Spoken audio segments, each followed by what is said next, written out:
fantastic. Yeah, so there you are. And so, Chris, because you should try putting the earbuds back in so we can hear you better. I know I had him take them out, and now I'm telling him to put them back in. He's just like, fuck, man. I haven't seen Stardust since Wes's birthday party, the 50th thing. That was short and sweet. It was. You know, they say that absence makes the heart grow fonder, and if you want to keep friends a long time, stay away from them. Maybe not. I don't know. So I don't know if Wes is joining us or not. But Stardust, you're the one that's. Can you hear me? Okay. Okay, though. Okay. All right. Well, you're the one that hasn't been here before. Do me a favor. Introduce yourself for the listeners at home. Say who you are and what you do. That's a good question. Thank you. This is Stardust. This is transmission number 1 of, I hope, many. And yeah, I just learned how to open this computer, so I'm pretty sure. Rock and roll, man. You've just taken your first step into a larger world. Raj, will you do it again for me, even though you've been on? I will. This is Chris Rogers, and I currently practice my Kegels in the comfort of my own home. Rock and roll. Rock and roll. No, I always thought that was pronounced Kegel.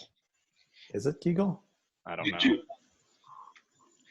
No, but Stardust was under the impression that it was pronounced the same way. We're talking about those pelvic floor exercises to improve your continence, right? Just to make sure we're all on the same page. Yes. Go after me. Well, the beautiful thing is you could do those at your desk. So. Yeah, I used to do them in the office, you know. Right. But now I do them at home. There's no choice in the matter. There's no choice in the matter. I'm doing them now. Somebody has to. So but, you know, Stardust, your expression on your face isn't changing as you do that at all. Yeah, that's pelvic floor control. That's what you're seeing there. Mm-hmm. Quadrant separation. Quadrant separation. Mm. It's cold as fuck here, boys. It's like 40 degrees outside on May 8th. I'm envious. It's 105 here, something like that. Let's see.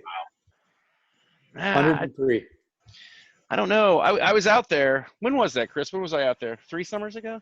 It was 3 summers. Weren't you out like in the June time frame? Yeah, was it the worst time of year to come there? I think it was July, actually. I think it was mid-July. Yeah, I was like, what are you doing here? You're like, oh, we're on vacation.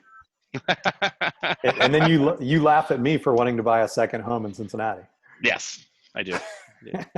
I do, because it's Cincinnati. I mean, there's plenty of temperate areas.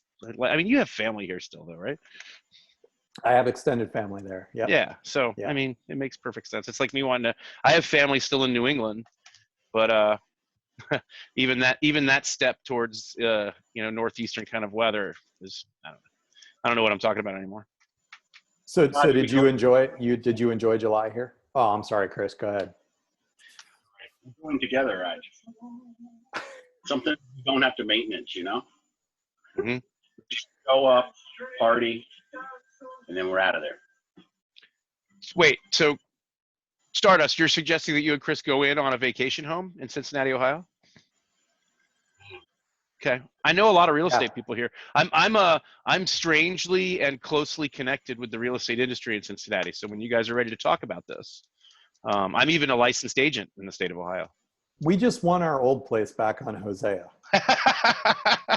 Give me the address, and I will keep an eye on it. And you never know; these things can fall into place. We'd like a discount on our rent for in exchange for growing peppers in the backyard and there you go, mowing the lawn. You just buy the place and then hire a neighbor boy to do that stuff. That's right. So, Chris Brown, what have you been up to? Oh man, this has been a long couple months, my brother. Yeah. Tell Hey, us. yeah, dude, man, do me a favor. Tell us, man. Tell the people what you do. You're in a very interesting position, and I want to hear a little bit more about it. Okay, here's the situation. So I have this unique environment where I stumbled into a manager's apartment that would have lived on site of a warehouse office park, basically. And Gotcha. it's owned Multiple buildings. buildings and office warehouses, but only one apartment. Gotcha. And that's true. Anywhere you look, there's nothing around me. And when I moved in, I just had the upstairs apartment, and it was kind of beat, to say the least. So I was able to do woodwork and live in it at the same time. And then after about 3 years, the guy downstairs moved out, and I called the landlord and I moved in as soon as he was out. So I got the whole. Can I be the old man that asks you to turn off the TV or music or whatever it is that you're listening to? Called KUTX. Okay. Turn it down. Turn down for what? Turn down for what? But the thing is that now I have the whole place, and I have a music, my own little recording rehearsal space, and Which is my sweet. wood shop, and then the apartment that I live in, but just me and my dog. So, I'm just a little island in the middle of these warehouses out here for however long, just playing in the shop and waiting pretty much. Now, but you see that shop is twofold. It's not just a wood shop. You're running a business out of that. That's kind of heavy on the mail order side anyway. Tell me a little bit about that. That's the thing, is that in order to make the dough for the overhead that this is for one man, I don't get enough time to spend down there to actually produce. So my concern is to not, and this is totally counter to anything you should ever do, but my time has to be spent like on assured, like this is income kind of stuff versus like waiting for orders. So No, that makes sense. It's unfortunate because what happens is I have to limit what I'm able to attempt in the shop for fear that I'll get it'll take an extended period of time or whatever the situation, just and then you get the natural, I guess, people just that just starts kind of like the whole waiting process, and that, I guess, is just something that I don't want people to kind of get stuck on. If I happen to get pulled aside, it could happen. So I just haven't. So rather than just to see if I understand you, you're actually not really taking orders for fear that you might not be able to fulfill them in a timely fashion. On the internet now, through just general people and word of, and just like interactions with people. That's more direct stuff. Gotcha. You just talk to people. But on the internet, man, that's a relief, because I want to get the skateboard for my daughter. So you're on the internet, I have this expectation, and I'm like, hey, listen, yeah, in order to even begin to make it, I got to still have a place to make it. So that's where the kind of trouble lies. But I'm working that out. I just got my home inspector license. Got, nice. Studios I'm going to, or rehearsal studios rather, I'm going to rent, and that, we'll see how that goes. That might try my patience listening to people practice, but it's one of those things. I have these beautiful spaces that I built for myself that just sit unused. And if you can monetize them, it's not like it's going to be 24/7. My guess is they could be at least subsidizing, if not profitable, for a lot less than that. I can put up with that for 3 or 4 hours a night. Chris, how's things going with the Arizona Lottery? It's really interesting. So I think the last time I talked to you was at the end of March. Yeah. I actually have the date. Yeah, that seems about right. It was either the end of March or the beginning of April. Okay. So since that time, obviously we had all this stuff lined up for Q4. Our fiscal year ends on June 30th. And, you know, because of the pandemic, we couldn't really spend money making promotions, making commercials on any of that production stuff. Right. So we were like, you know, what can we do to kind of help people that are around us right now? So we did a lot to like enhance promotions on social media. And I think I talked about that the last time as well. Yeah, too. a little bit. Yeah, you did. A little bit. Yeah. So we gave away $200,000. We would have. I didn't get my check yet, by the way. You're in the wrong state. Oh, right.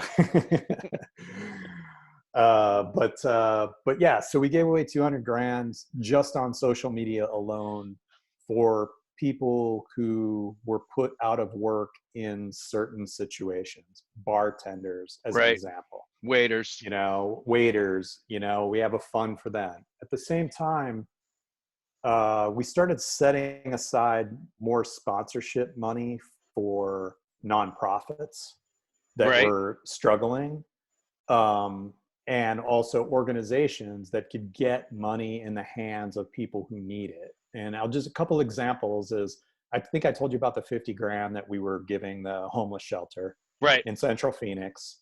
That went specifically for them to be able to deal with, you know, the issues around COVID-19 and how they would have to change their operations to serve that population. Sanitization, PPE, that kind of stuff. And spacing people out. And, you know, they have to set up new tents. It's kind of unbelievable, you know, down there. The other thing that happened recently, I'm really proud of, is we set aside, I think it was another 50 grand for, no, it wasn't quite that much. I think it was more like 20 or 25 grand to an organization called Recycle Your Bicycle. That their benefit, you know, they benefit foster kids. Well, what happened here in April, our weather was so nice during the pandemic that nobody had anything to do. So everybody just got out. Yeah. Riding bikes, running. Bicycles were going nuts. Like the bicycle shops were selling out of inventory. So all these bikes that they had refurbished at Recycle Your Bicycle, they gave away. So they didn't have, which is great. It's great. It's great. And then they didn't have any more bikes. So, we were able to negotiate a deal with these guys to buy 300 bikes through Huffy directly with helmets and distribute those. So that's something that happened just this week. The other thing is we had another grant that we had given the Grand Canyon Conservancy. And the purpose of this money was actually to be distributed to like inner city kids in Phoenix and Tucson areas so that they would have trips to go to the Grand Canyon. It actually costs a lot of money to go to the Grand Canyon and spend a day with it. The idea was that these kids would go to the Grand Canyon and they'd be there with a geologist and really be able to experience it. Of course, the pandemic shut that down, so we had to redirect the money. And we made a series of virtual videos that you can go on GrandCanyonConservancy.com, and you can go and see the canyon. Oh, cool. Drone videos and stuff? Yeah, through these time-elapse videos. Oh, that sounds sweet. So that was a really cool thing. What's the URL? What's the URL for that? You know it off the top of your head? I believe it's GrandCanyonConservancy.com. We're also partitioning off the Arizona Lottery YouTube site so that we're going to feature the videos as well. I think it's like a 12-part video series, and they've just released the first one. That's pretty sweet. Hey, Raj, who built the bikes? Who'd you partner up with in town to build 300? So to assemble them, right? Yeah, that's a lot of bikes. I've done it, man. It's a lot. Yeah, dude. So that's a great question. The volunteers for Recycle Your Bicycle are all like bike enthusiasts here in and around the Phoenix area. So you've got all these people that basically come there on the weekend anyway, from a volunteer perspective, and they just assembly line the whole thing. Wow. And they actually do that in an old mall, you know, they've refurbished. We, with two of the different bike shops here in town that I worked with, we did these things. It was called Bikes for Kids, hundreds of bikes. And it was such a huge production to not just get them, but then to build them and then to give them out. But Yeah. there's so many things in the middle that are lost. All the packaging. We had one guy that was just in charge of Disposal. getting all the cardboard, crating it up, calling the guy, having the guy come and pick it Yeah. up. Yeah. I mean, when you're talking about 750 bikes or something, it's a lot of package. So it's a big deal to take that from the beginning all the way to the end. That's awesome. Yeah. Well, Yeah, let me ask kind of a weird nuts and bolts question on this subject. So Huffy partnered with you guys. All puns intended, yeah. So Huffy partnered with you guys. So those were 300 new bikes. But and I don't know if you know this or not, Chris, because I don't know how far back the association with the bike place goes. But like refurbishing a bike, isn't that, you know, in some cases a much more involved ordeal to take an older bike and make it something that's viable and safe to be reused by somebody? It depends on what it Stardust? is. Yeah, I guess Chris. Yeah, Chris Brown should answer that question, not me. I'm just asking. Is it? Even, I know the packaging is an issue when you've got new bikes, but isn't the refurbishment somehow more involved and sometimes more costly?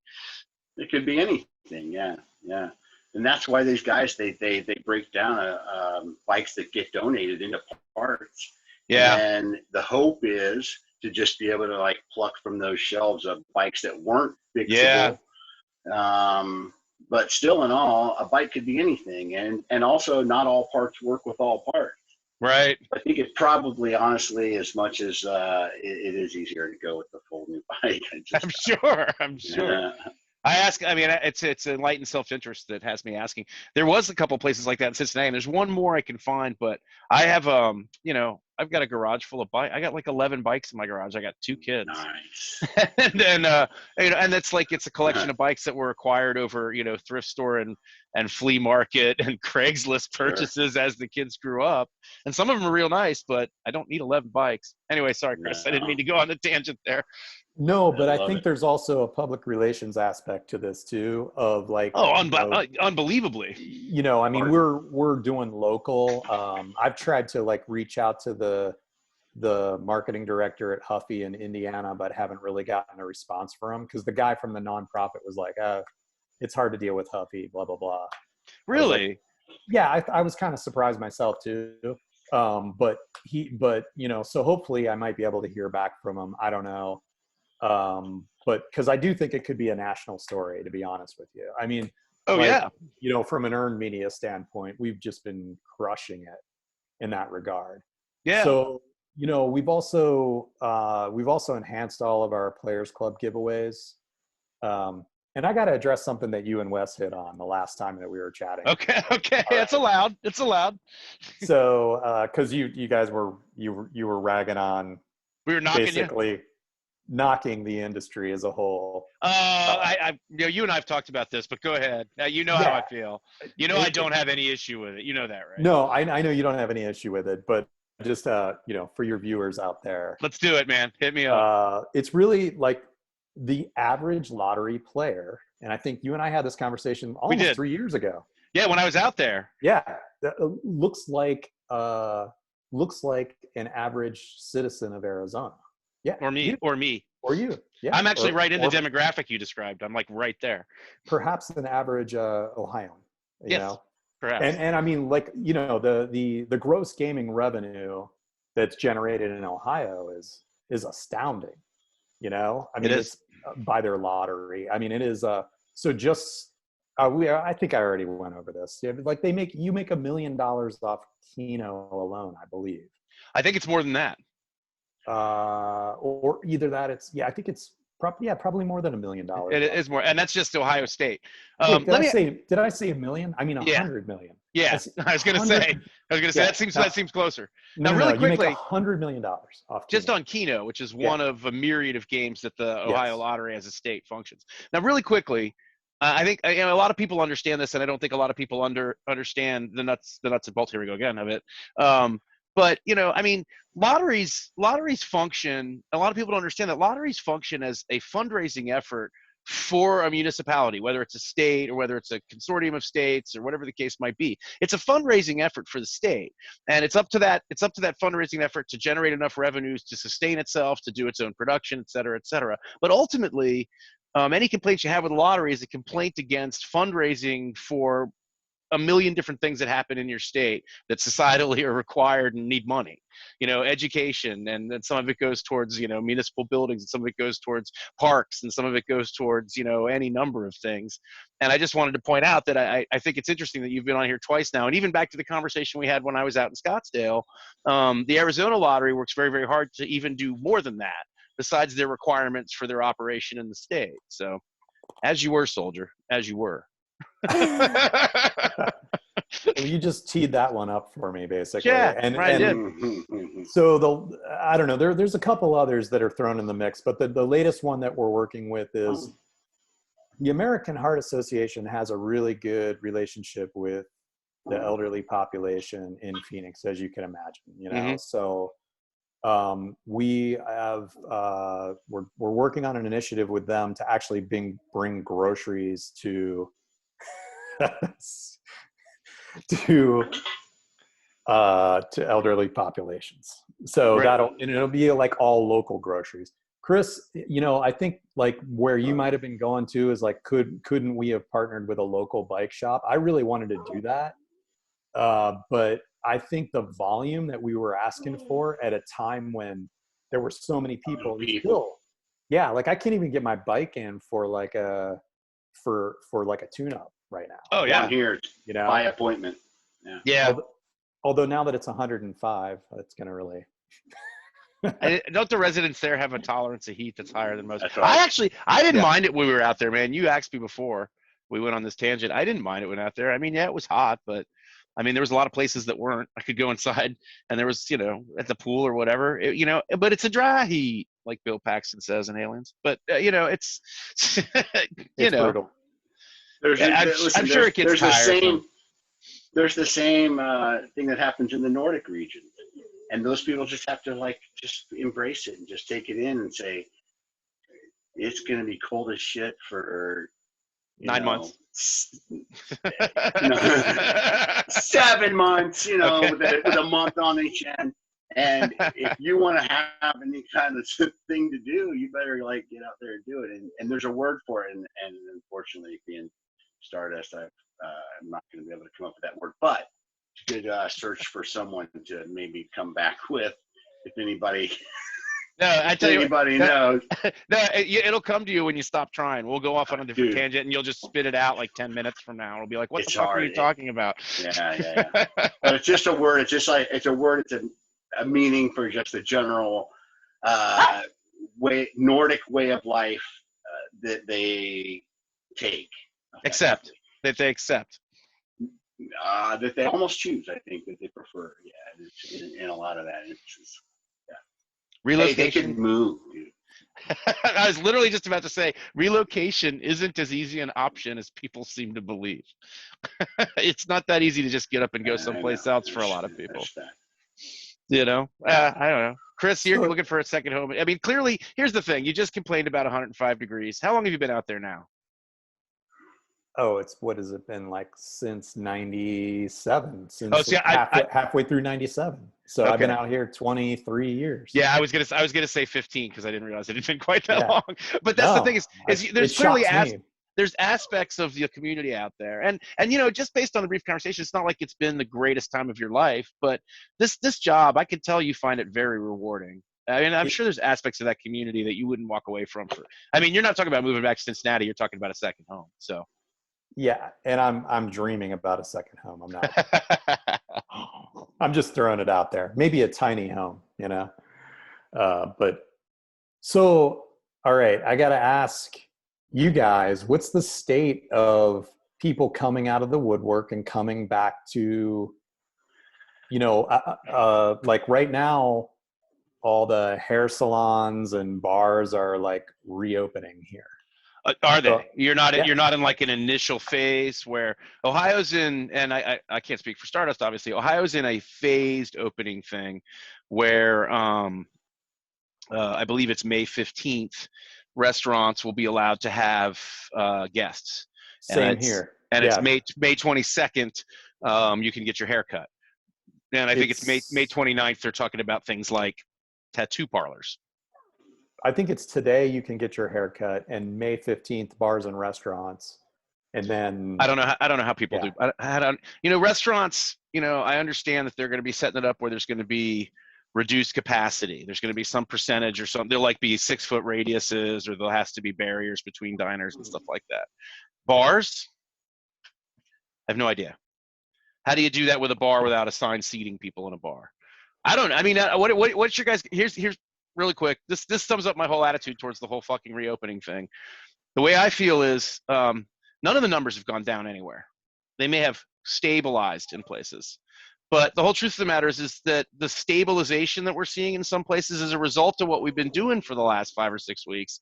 It's not in spite of it. And so I feel like everyone's like, well, see, the numbers are stabilizing, so let's go back to normal. And it seems incredibly counterintuitive to me. It's working. Let's stop. So, that's kind of how it looks to me. And I was told today that I'm watching too much liberal media. My response was, well, I'm watching the numbers. I don't know how much slant they have, but what's Numbers. I mean, I know the number, Yeah, and that's the thing too, is most people accept the fact that the numbers can't possibly be right. But when people say that, they know what the truth is, which is there's no way they can possibly be reporting enough. It's a massive underreporting. There's no way it can be accurate based on too low, and yet it's still. I don't know. Sorry. As you were, gentlemen. No, I guess I'm curious to know what the situation is in Texas. Me too. Well, before I get to that, something he just said reminded me of Mike Myers in Middle Age Man. I'm working on it. What are you looking at? I don't know what it was. Something. But no, man, even down here, like there's certain places that have been allowed to open and have made this decision to maybe wait. And to me, I'm just like, holy shit, how do you make that work? Like you're of deciding not to, you mean? Yeah, they're just like, I'll wait it out. I mean, like, I think, I mean, that's heavy duty to me. I'm ready to get it on, man. I Right. get shut down, brother. I mean. That's the thing, is it's real easy for me. Right. My wife and I are both still working. It's not like, we've been able to manage, survival and bills and so on and so forth. And I know there's a million people out there that ain't the same way. I understand the importance of income and even the in my opinion less important social contact aspect of it. It just seems like the risk outweighs the reward, and I don't. No, and I see both sides for sure, but Yeah. but I can't. As for me, and this is a niche. But just check this. For me, last year I was in school all year, right? Yeah. So if I don't make any income if I'm in school. So now they're asking, okay, so if you want to somehow get some sort of subsidy, show us what you used to make. Well, I didn't make anything. You don't have anything to show them. In school, remember? So it's just this weird little. Yeah, I got nothing there. So some weird little niche there. Luckily for me, I'm resourceful. I believe like some other states. There's a lot of states in the country that are resourceful as well. So it's been okay, but. What happened? There was a stop. But I'm just saying, there's some other states in that have figured out how to. I want to be wrong so much. Because I really think it's too soon, and I don't think there's any way it ever gets back to normal. But I'd love for a month from now for the cases to actually drop, or for not to explode, and for things to and then they start allowing more stuff. And what I really want is to see people being smart about it, but I don't have a lot of faith in that either. Can I share something that I thought was interesting? That yes. Tempe is one of 2 cities in the country that's testing the sewer water for traces and instances of the virus. So, and it's being done by Arizona State University, which is like 2 blocks from my house, right? Maybe not. Yeah, maybe a mile from my house. All right. So, but the point is they have seen a decline. But Scott, to your point, it's because people are sheltering in place, right? Like I think what's really unpredictable about this is how it manifests in some people. I had a friend who I worked with at Gannett for a number of years, and unfortunately, he had a stroke in early March. He's 35 years old, 34, 35 years old. Damn. And I'm sure you have read that little bit about these younger people. Oh yeah. having strokes, right? And I don't know if there's anything connected or if she had COVID or whatever, but my point is it's obviously manifesting itself in different ways. Now, the other thing too is that once it, mutates, right? Right, what you're saying hasn't really even started yet. It hasn't really started, Right. but it does get weaker as it Yeah. mutates, because Yeah. that's kind of what happened in the flu pandemic. If you Yeah. if you look at that. Well, it was different strains with different properties that were all being addressed by antibodies worldwide, and after the 1918 one anyway. Yeah. But that's the thing, is it took a lot of time. It took a lot of time. And it took, did. I mean, it was like 2.5 years before they felt like they could significantly say it was under control, and that was based on technology in 1920. It's like, I don't know. I mean, because there's two ways it could go, and I mean, obviously there's a myriad but there's two main ways it could go, and I hope it goes the way that all the economic rah-rahers are saying. I hope it does, but I just don't see how it can. I just don't. Yeah. I just don't. I don't have any faith in people being smart about it. I don't have any faith in people not rushing to make snap judgments on what is and isn't safe. But at the same time, I heard a great thing from somebody else earlier this week talking about it. They said, we can't live like this forever. This might seem a little rushed and it might seem too soon, but we've got to learn how to do it. We got to learn how to live lives and open businesses that are people's livelihoods in a way that we can survive, because it's going to be this way. There's going to be different shit that we've got to get used to doing. Yeah. So I'm sorry. There's like a couple other questions, and I'm looking at your countdown clock. Oh, you got the 6:21 in front of you? Yeah, I do. Do you guys both have the time? I never realized people have the time. People get cut off all the time. Well, We're gonna have to do another one of these anyway, because I got to order a skateboard from Stardust for my daughter. She's 5'2", by the way, Scott. There. I would like that. Two questions. Well, the first one is, and I'll just go for the first one is we all met one another playing music. Right. I can't imagine not being able to enter a small venue to see live music. It's you're not watching my shows. I ask everybody this question. Am I ever going to be able to? Yeah, no. I am. I must have just missed that. I must have got up and had a bourbon when you asked that before. but I guess,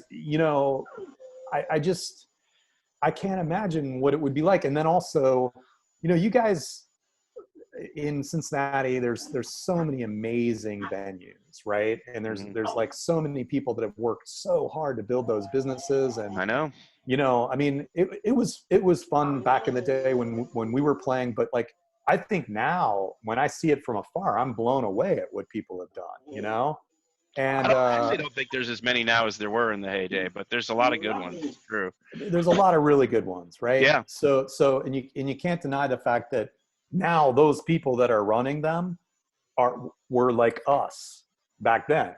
Right? Yeah. I mean, like they've become entrepreneurs, and they had they're business owners. They're business owners with responsibilities and probably mouths to feed and bills. Yeah, and they've plussed them up. So yeah. We have an organization here in town called Local First. We're going to do a matching fund drive with them.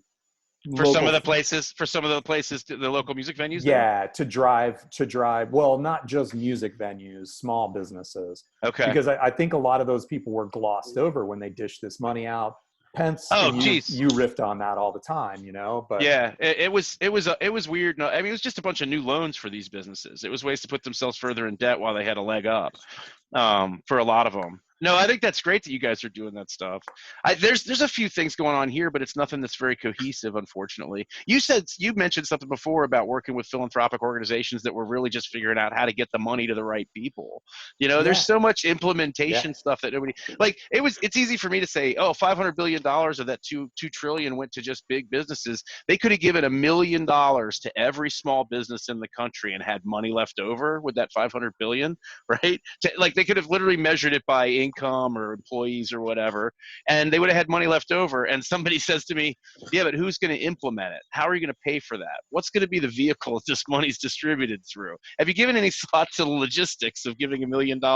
And the answer is no, but it still seemed like a better way to do it than with no oversight to fat cat corporate entities. I don't know.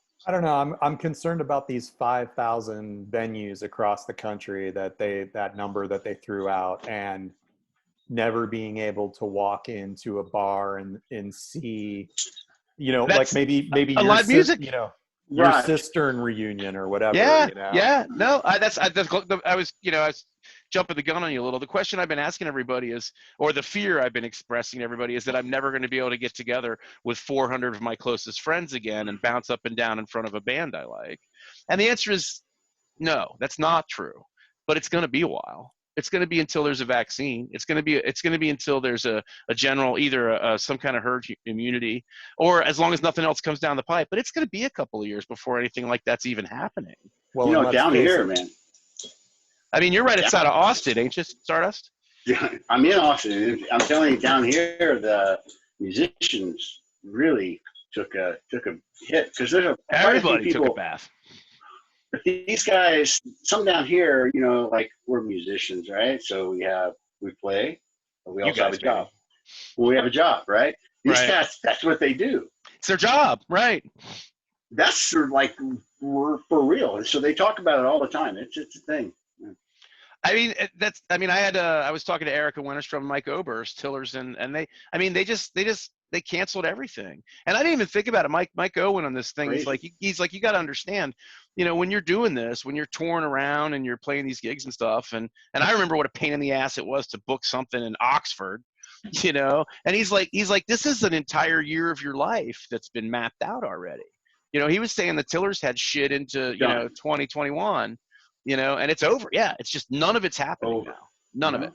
And he had his solo record as well, he was talking about. Yeah, it came out last fall. Did you watch that? I was such a bad interview. I felt bad. I really watched it. I thought it was great. Like I don't know either of them personally, but I thought it was fantastic. I loved Mike O calling me out for Rockets to Mars not showing up for his barn gig. Hey, we're right at the end. Cheers, baby! When this pulls out, Stardust. Really, here's the thing. I want to say fuck Fat Wes for just blowing us off, but the thing is, he doesn't come next time. I was going to say he created an excuse for us to do this again sooner rather than later. Right? True enough. Stay safe, boys. So can you stay on, Scott, and not record the next part? No, the whole thing just kicks me out. I'll call you a little bit later. Okay. All right. All right. You guys have a great night. Hey, don't call me, okay? No, I'll call you too. I want to know if you could score some weed for me in Austin. I appreciate it. Yeah, I could just refrain. Okay. Yeah.